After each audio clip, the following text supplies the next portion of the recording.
Is it love? At this point, no, it's not. It's duty, it's commitment, it's a faith that tells you you work it out and stick it out. Hmm. I think if we both really sat down, we'd look at each other and say, really? We've been separated for several months. What? Yeah. Kody and I have separated, and I'm happy. Janelle has made it pretty clear to me that she's... Do you want to work on it? Do you want to Oh. try and fix it? Oh, Do you yeah. want to... Absolutely.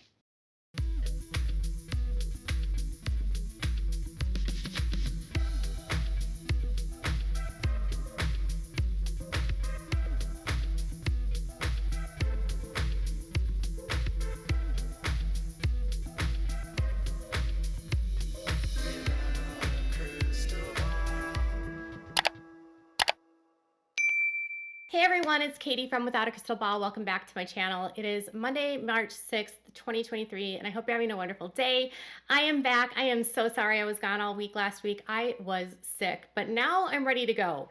And I have a story that I want to talk to you about Janelle Brown because she is technically still the property of Kody Brown. And yes, that's right, the church that they are part of and this sort of belief system that they surround themselves in believes that women are property, and until and unless she actually gets a release from her church or decides to leave the faith, Janelle Brown is still attached to Kody, and she's only separated, but in her afterlife, sealed to him for time and all eternity. So on the end of last season, Janelle said that she was separated from Kody, and she said that she has a faith and a testimony that she still believes in plural marriage, and she still believes in her faith.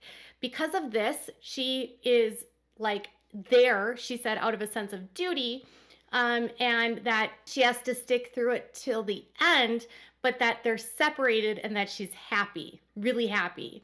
And Kody said that he acknowledged that they were separated, but that he still loved her and he would reconcile with her if they could come to a place where they both respected each other. And he said that he will not go to a place where he's not respected because love does not matter to him, respect does. Kody's beliefs don't come from Kody, and it's not his arrogance or even his narcissism that makes him say these things. Well, it could be to a point, but it's actually the beliefs of the Apostolic United Brethren, and not just the AUB, but fundamentalism in general when it comes to polygamy and how they view women and how they view their afterworld and how they view women as property. I have said on this channel numerous times that women in this cult are treated as property, and it's absolutely verifiably true. As I spent last week while I was sick going through Rulin C. Allred's sermons and going through archives of fundamentalist documents and reading more about this faith and speaking to people and literally reading books from former members of the AUB, and I did learn factually that men are viewed as the women are viewed as property. And I'll be sharing something with you that's kind of shocking that was written by the amazing grandfather of Kody Brown, who is actually not as amazing as you would think he is. So let's dive into today's topic of women are property, and Janelle is still technically the property of Kody because she hasn't divorced him at this time. Before we dive into today's topic, can you give this video a thumbs up? Also, please subscribe to my channel if you've not yet subscribed by clicking on the subscribe button below. Could you also do me a favor and click on the bell so you get notified of any time I go live or when new content loads? And also share this video with your friends if you love these videos, and leave a comment if you have something to say. So I've spent the better part of 4 years now getting to know this polygamous group, and honestly I feel like unless you really start reading the doctrine and you start reading their sermons, and a lot of this stuff is hidden and it's hard to find, and it wasn't until I had someone from the group come forward and contact me and provide me a ton of information, which I spent all of last week looking through while I was sick. So it was almost like this blessing in disguise that I got sick, because it gave me time to read through things that I wouldn't normally have time to read. And what I learned is pretty shocking. The Brown family has said for years that the women in this group have a choice and they get to choose who they want to marry. And while on the surface it looks like that, but it's actually not the truth. And the origins of this culture and this group trace back to a lineage of like back in the 1920s and into a time period when all the groups were still combined until 1954. And it was at that point the groups splintered off and became separate groups, but they still intermingled and overlapped. But in the period of time that they were all together, they swapped young girls and they divvied out young brides. And Christine's grandfather, the one that she praises on the show, the one that they all revere, the one they say is why she's royalty, had 3 underage brides, one a 14-year-old, one a 15-year-old, and a 17-year-old. The 14 and 15-year-olds were given to her grandfather by friends as gifts for his loyalty. So handing out daughters as gifts for marriage. And the little girls are so brainwashed that they believe that they are supposed to be with this man because this man is so godly and is going to get them to heaven. And they're groomed from the time that they're babies to believe that their only way to heaven is through a man. And so their only role in life is to be a wife and a mother. And the women that are in this culture are actually very poor and not treated very well by the men. To highlight this to you, I want to share with you something that Rulon actually said back in a sermon where he talked about women. He said, yes, our wives are our property. In the God-given sense, my arm is my property. My mind is my property. My wife is my property because I am not a man without her, and I cannot be glorified in the celestial kingdom without her. And therefore, she is my property. So a man cannot get into heaven unless he has so many wives. And so in order for the man to get into heaven, he needs the physical property of his wife. And he needs that wife to get there. The wife cannot get in without the husband, but the husband is the key to getting in. And he can collect as many wives as he needs. 3 is the minimum, the more the better. And so it says, in exactly that sense and no other, she is under my directive because of God's command. She is the holder of the sacred right of motherhood, without which God cannot be. It is written that she is the glory of man. He is her priesthood head. He is her power. He is her right to dominion and exaltation. And she is his glory, and without her he cannot have and increase. For the man is not without the woman, nor the woman without the man in the Lord. The man who exercises dominion over his wife, except in the degree of love and brotherly kindness and patience and long-suffering, and those who conduct it of the angel of God toward her, cannot come one with her and can never be a god. In theory, he says that you have to treat a woman well, but because you are given this domain and this power to be a god, you have to treat your wife well, which these polygamous men do not treat their wives well. I just want to put that out there. And that she is property. Now, this is not the only time that he refers to a woman as property. He says this too in another sermon. Man cannot give himself a wife. They don't belong to him unless they have been given to him. He's also talked about how the only way that a woman can become a wife and a man can get a woman is through a priest or the prophet giving the man the wife. So once the woman is given to the man, she becomes his property. They are sealed for time and all eternity by their prophet, who was Rulon C. Allred, and then when Kody married his wives, the prophet was Owen A. Allred, Rulon's brother. So Kody and his wives were sealed for time and all eternity. And the only way that their release could happen is if they requested a release through the church or if they leave the faith. Christine has already said she doesn't believe in this faith and she is not a member of the church. So therefore she will not go to the church for a release because she's not under their authority and she will not, she doesn't abide by their structure and she doesn't care. Kody and Mary ended their marital contract and they agreed together that they do not want to be together. And I'm not sure if they actually went through their church for a release, although they might have since Kody's still friends with them. But when it comes to Janelle, she has not divorced Kody. And because of that, she is still technically his property. Now, on top of that, there's some specific rules for her because a woman that is separated can actually not date and she cannot get remarried. without a release. So Kody can go on and add as many wives as he wants. He can date and court and do whatever he wants. He does not have to stay celibate, but Janelle does. Janelle also could potentially be required to give him money and be a part of his financial lives.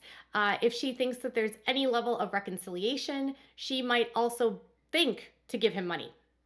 So I spoke to someone who is from this group who actually has a parent that is separated. They said that women that separate from their husbands don't physically live with them. They don't share the same home as them. They don't cohabitate with them. They're not intimate with them, but they still believe in their faith. And so because of the faith that they have in this cult, that's a cult, they believe that they are still with this man. A rule means they can't date, they can't get remarried, and they have to stay single. And a lot of women do this. So before Mary and Kody permanently separated and permanently ended their marriage, that's where Mary had been staying for years, in limbo, believing that she was still tied to him for eternity. But now Kody and Mary's relationship has severed. Kody and Christine's is severed, but he is not severed from Janelle. And there's a possibility of reconciliation if she decides that she'd like to get back together with him.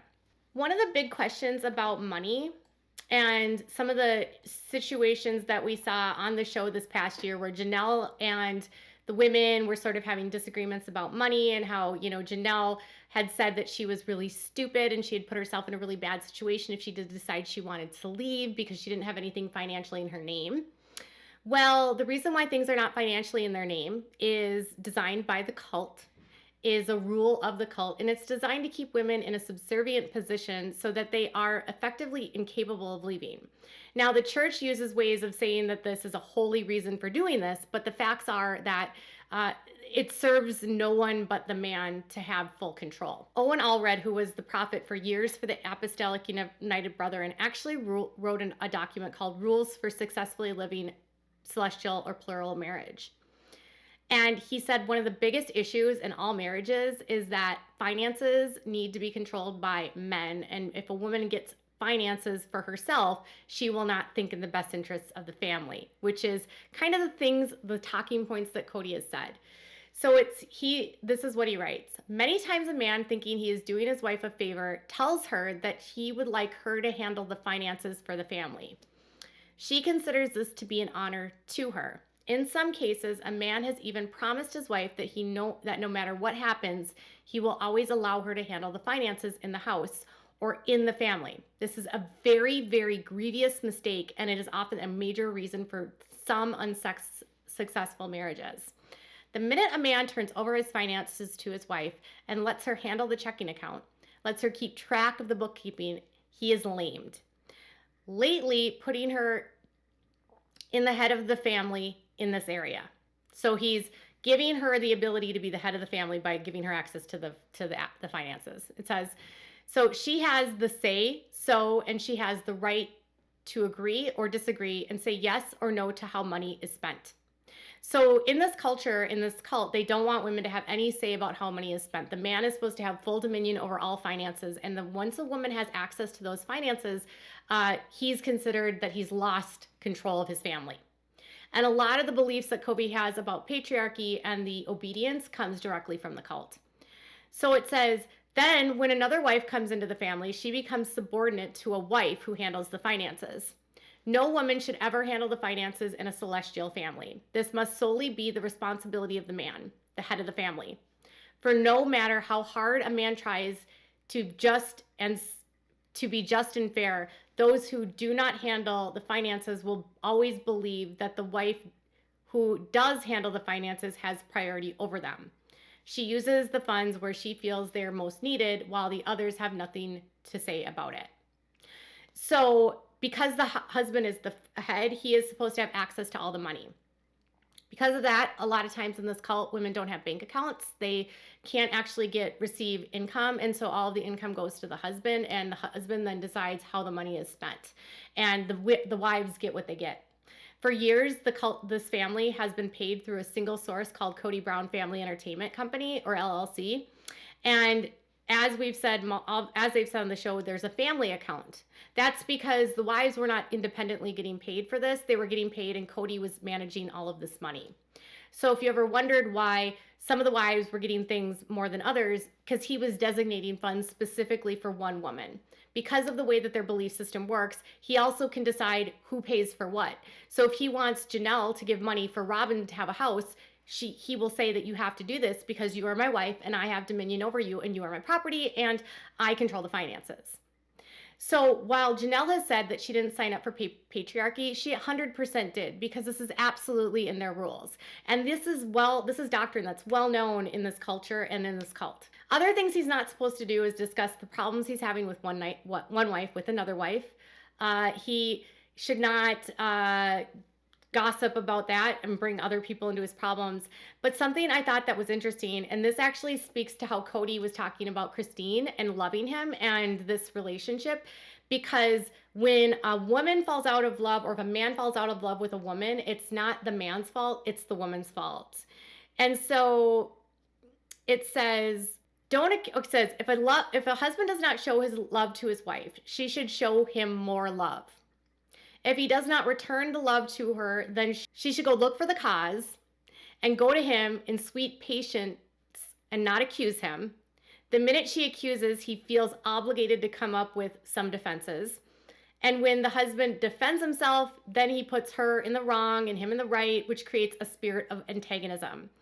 So when she's feeling unloved by him, she has to go and figure out what she's done wrong and find a way to love him more. Once she figures it out, then she can go to him and explain to him, I'm so sorry, I didn't do this, I didn't do that for you. So it's already written in this doctrine that it's never the man's fault. Kody does, and he's supposed to play fair, because another rule is that a man cannot allow privileges to one wife that he does not allow to the other wives without the other wives understanding it and giving their mutual consent. Don't give a wife privileges of any kind over and above others that don't let the other, and that you don't let the others know about it, lest you create an atmosphere of priority again. Cooperate with all. So he's supposed to treat them fairly, but that just doesn't happen. And because he can say that a wife is doing something, there's all these little layers in here. So like he can say to Janelle, well, I didn't give you this money because you weren't prioritizing things. And with Christine, he can say, well, I didn't do this for you because you were asking for more than me than I can give. And you agreed that you were going to be part of this cooperative family, not just about me. So everything in this culture is built around the woman submitting to the man. The woman is the property of the man, and the woman is the only way into heaven is through the man. So this cult tells women that you don't have a salvation without your husband. And because you are so lucky to get your salvation through this husband, you must obey him and submit to him and do whatever he wants. And conversely, husbands, you need to treat them well. But the husbands really have no incentive to do that because they have all these rules that tell them that they can get out of things if they need to. So what I've learned in the last several weeks is that Kody and Janelle and Christine and Mary and this is a despicable, deplorable cult. 2, they've told us about a man named Rulon Allred, who they revere as this great, amazing grandfather who married children. A 15-year-old and a 14-year-old. Actually, he married a 15-year-old, a 14-year-old, and a 17-year-old. Rulon C. Allred handed out underage brides to his friends. He married men to minor girls. Owen A. Allred, the next prophet, gave his 13-year-old daughter to a man in the FLDS. They were swapping young brides back and forth because, according to a book by Rebecca Kimball, men prefer young girls because they're easier to control and are less likely to leave the cult because they don't know anything differently, and they can work with them from the time that they're 12 or 13 and get them to become the kind of wife they want them to be, and they know no different. So they believe that this is what they need to do. They're with a godly man and they're going to get to heaven, and it doesn't matter if the husband doesn't treat them well. Not to mention, Rulon Allred was arrested in 1944 and he spent 7 months in prison, and he also broke parole in 1947 and fled to Mexico with a minor bride, with a 15-year-old. And during that time and his subsequent arrest, he was blaming the girls for turning on their husbands. He blamed his ex-wife's mother-in-law for turning him into police because he was marrying underage girls. And he acknowledged that he was delivering babies of minor children at his house because that way no one would know, right, that these guys were getting these girls pregnant. And if a parent tried to intervene to take the daughter back and they realized that they got sucked into a polygamist, then what happened? He would accuse the parents of imprisoning the daughters and making them turn against their husbands. So these were men that believed that they had a right and a title to women, and they liked the younger, the better. And while they say today they don't do this, I have learned that this practice was very common even up into the early 2000s. And I have met multiple women that were married in their teens in this group. And there's evidence to this day that this group continues to groom minor girls to believe that they need to marry married men in order to get to heaven. So the cycle repeats itself. And it's definitely not about love. It's not about being in love. It's about a number for a man and property for him. So no, Janelle Brown is not free to leave. She is technically still sealed to Kody. She believes that they are still sealed for time and all of eternity. And the only way that she leaves him is by requesting a release from the church, which they can do because Kody says he still believes and Janelle says she still believes. And I've talked to multiple people and they said they can still go to the church and get a release, or she can leave the faith completely.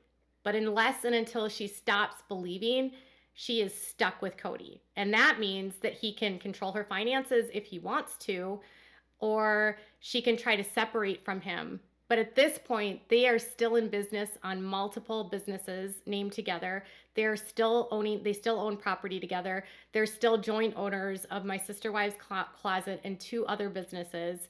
So Janelle is not as separate as you would think. And just so you know, Christine's also on these businesses too. Oh, and I want to just mention this. A lot of people will say, well, Janelle just wants to be independent and she doesn't want to have a man. And so this is just what she chooses. And to this, I would say, the source I spoke to said, you cannot compare the real world and the secular relationships to this cult, because these women are told that unless they are released from a man, they cannot date. So they become resigned and comfortable and they accept that they have to be single, which is way different than a woman choosing to be single and saying that this is what I want. So it's not comparable to saying, well, I separated from my husband and then I was able to date, because you're not believing in this cult. And the cult traps people, it brainwashes people, and it holds them in fear.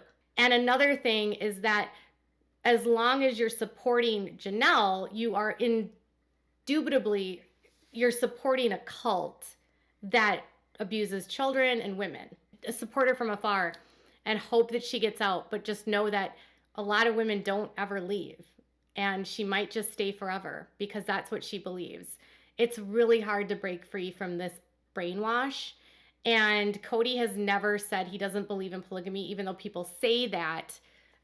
He has said he won't advocate for it. He doesn't know if he believes in it, but he still believes in polygamy, and so does Janelle, and so does Robin. So technically, Kody still has 2 wives. Does that mean she has to sleep in bed with him anymore? No. Does that mean that Kody will provide financially for her? No, because he never provided financially for her anyway. So tell me what your thoughts are in the comments below. Bye, guys.